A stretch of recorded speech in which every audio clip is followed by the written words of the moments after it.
تلاوات خاشعة. أعوذ بالله من الشيطان الرجيم.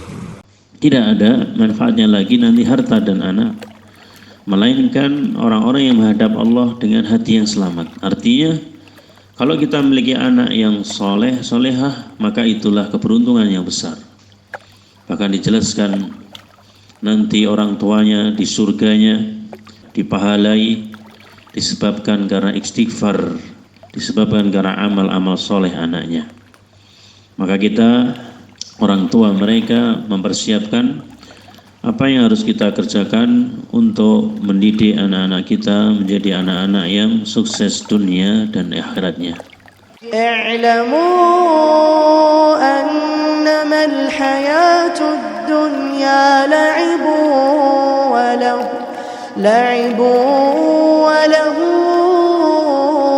wa zinah wa tafakhurun بينكم وتكاثر في الأموال والأولاد كمثل غيث أعجب الكفار نباته ثم يهيج فتراه مصفرا ثم يكون حطاما وفي الآخرة عذاب شديد. الحمد لله والصلاة والسلام على رسول الله وعلى آله وصحبه ومن والاه وبعد. Alhamdulillah, kita bersyukur kepada Allah Subhanahu wa taala. Allah kumpulkan kita kembali untuk mujahadah, bersungguh-sungguh mewarisi ilmu yang diajarkan oleh Rasul kita sallallahu alaihi wa ala alihi wasallam, yang keutamaannya sangat besar sebagai kunci masuknya kita ke dalam surga. Sebagaimana sabda Rasul sallallahu alaihi wasallam, "Man salaka tariqan yaltamisu fi ilman sahalallahu lahu bihi tariqan ilal jannah." Barang siapa yang menempuh satu jalan ikhlas mencari ilmu, maka Allah akan mudahkan jalannya ke surga. Tayyib, kita akan melanjutkan masih di pendidikan anak dan bimbingan yang diajarkan oleh Rasul sallallahu alaihi wasallam serta hak-hak anak yang harus kita tunaikan. Karena anak-anak kita adalah ra'su malina, kepalanya dari harta-harta kita.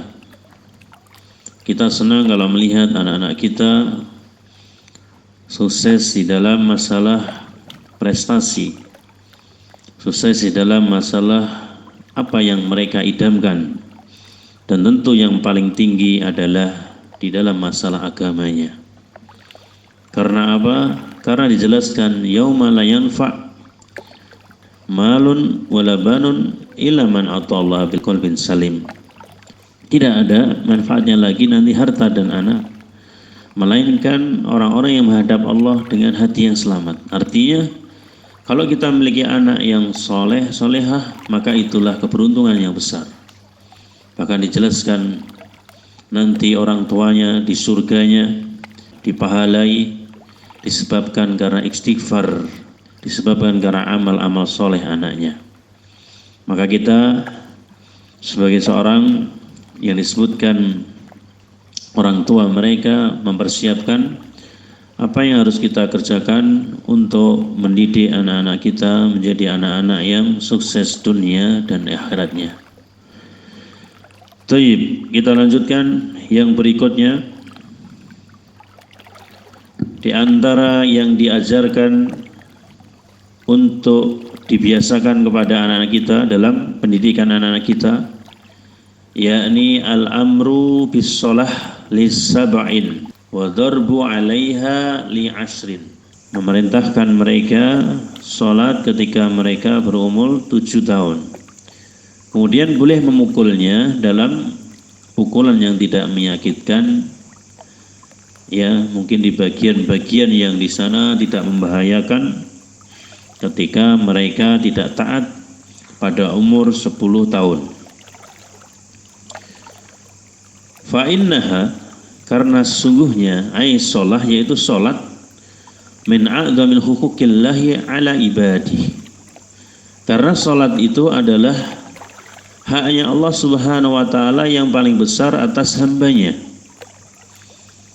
Waqad qala Nabi sallallahu alaihi wasallam, sebagaimana Nabi sallallahu alaihi wasallam memerintahkan kepada para bapak, kepada para ibu, yakni untuk anak-anak mereka menegakkan sholat. Ya, karena apa? Nanti yang dihisab pertama kali di hari kiamat adalah sholatnya. Maka sholat ini dijaga, tidak hanya untuk anak-anak, tapi yang paling penting tentunya adalah para orang tua memberikan toladan kepada anak-anaknya. Sampai dijelaskan nanti Pak, ketika seseorang itu meninggal di alam kuburnya, 2 rakaat sebelum fajar yang dia kerjakan, yaitu sholat sunnah 2 rakaat sebelum fajar, itu lebih dia sukai pahalanya di alam kuburnya daripada dunia yang dia tinggalkan. Ini ilmu yang diajarkan Rasulullah SAW. Ini utamanya sholat. Ya, sehingga ilmu yang seperti ini tidak difahami melainkan orang-orang yang belajar, sehingga dia tenang menghadapi kehidupan ini. Ya, bahwasanya kehidupan ini adalah laibun walahun, kehidupan ini hanyalah permainan, sendoguru. Sampai dijelaskan apa? Kun fid dunya ka'annaka gharibun aw abirus sabil. Jadikan kamu di dunia ini seorang yang gharib, seorang yang asing, atau seorang yang sedang menempuh perjalanan, sehingga dia tenang berjalan, ya, tidak stres di dunia ini, karena dia tahu kehidupan yang benar, yang sesungguhnya adalah akhirat. Ya, kehidupan yang sesungguhnya adalah akhirat. Maka kata Rasulullah SAW, mali dunia, apa urusanku dengan dunia? Apa urusanku dengan dunia? Ya, sampai seperti itu Rasulullah SAW. Ana fi dunya karaqib istadhala tahta syajarah summa roha wa tarakaha. Aku di dunia ini seperti seorang yang berjalan, yaitu ketika menemui sebuah pohon, istirahat di sana, kemudian akan meninggalkannya. Ini Rasul sallallahu alaihi wasallam.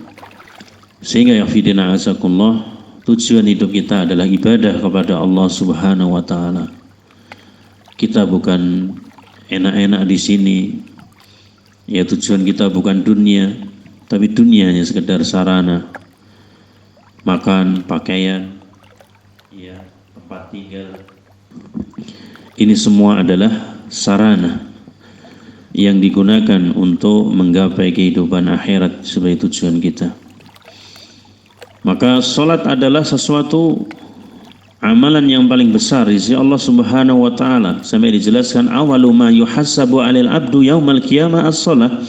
Nanti yang pertama kali yang akan dihisab di hari kiamat itu salatnya. Fa in saluhat faqad najah. Kalau salatnya baik maka baik seluruhnya. Fa in fasadat faqad khaba wa khasira. Kalau salatnya jelek maka dia termasuk orang-orang yang merugi. Maka fawailul lil musallin, ada orang yang sholat tapi merugi, celaka kata Allah Subhanahu wa taala. Alladzina hum an salatihim sahun, yaitu orang-orang yang lalai dari sholatnya. Ya, ini afidina azakullah. Maka bersungguh-sungguhlah di dalam memberikan toladan kepada anak-anak kita tentang sholat ini. Kemudian dijelaskan waqad qala Nabi sallallahu alaihi wasallam, Rasulullah SAW pernah bersabda untuk kita para orang tua memerintahkan anak-anak kita salat. Kata Rasul sallallahu alaihi wasallam, muru auladakum bis-shalah wa hum abna'u sab'i sinin. Perintahkan kepada anak-anak kalian untuk salat dalam keadaan mereka berumur 7 tahun. Ya, kalau di bawahnya mungkin 5 tahun atau mungkin 4 tahun, maka enggak mengapa diajari dulu. dan nanti pahalanya adalah untuk orang tuanya.